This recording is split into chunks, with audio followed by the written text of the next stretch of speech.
Good morning. How are you today? Good morning, Cara. How are Morning. you? I am good. Congratulations on the film. I saw it a few days ago, and I'm still thinking about it. It just it's rattling around. I can't let it go. So congratulations. It's a fantastic film. Oh, thank you very much. Marissa's amazing, isn't she? And I honestly didn't realize that it wasn't that was her singing. Yes. I kept thinking it Yes. can't be. Yes, That's it's all just Marissa. Yeah. Yeah. incredible.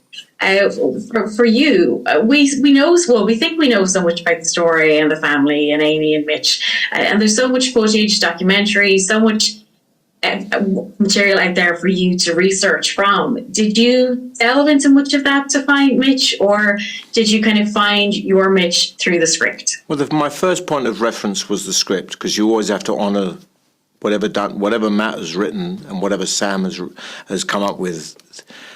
When I was first approached to play the part, I knew a friend of mine worked with Mitch and Amy, and I asked him about his experience firsthand with Mitch and Amy. And my friend and my kids go to school together. I'm a father of 4 teenagers. He's a father of 2 teenagers.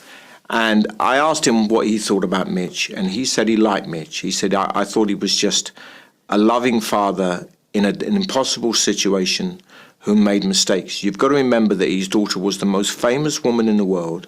She was a multimillionaire, and she was an addict. And every drug dealer in London was trying to pile her with drugs.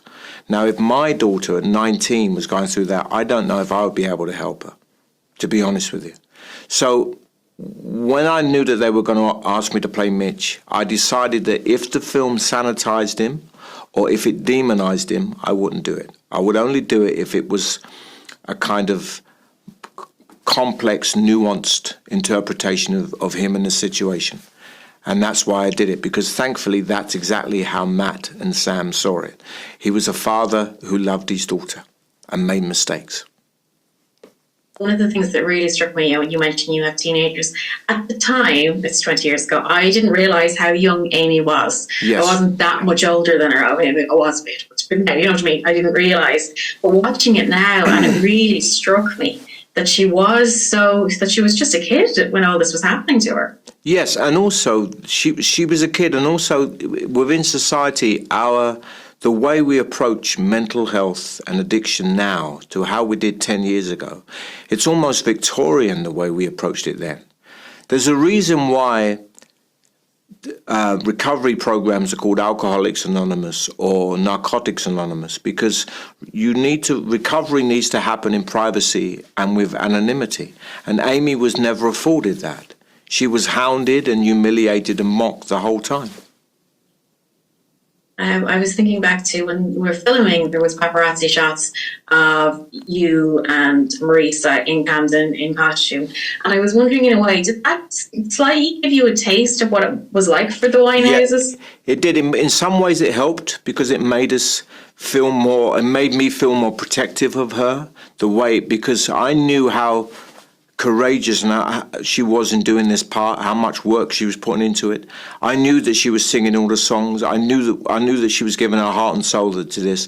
But I also knew that there were paparazzi sneaking pictures, and we would finish a scene and then drive back to base to prepare for the next scene. And by the time we got back to base, that photograph was on the internet, and there were comments made by journalists and in social media, snide comments, and poor Marissa had to do her best just to take no notice of it and just to carry on. And she was like going into the lion's den every day, just okay, I'm just gonna do my best. I'm gonna give my testimony of Amy, and it was a courageous act, I think. Absolutely, and it just shows you some things never really change. Talk to me. I know there's very little time left. What would you like audiences to take away from the film? First of all, I'd like them to be thankful for the brilliance of Amy. We're so lucky to have people like that in our lives. People who are like the shining. They burn very brightly, and burn out very quickly, but we can always hear her voice when we're in the car, when we're cooking the Sunday roast, when taking the kids to school.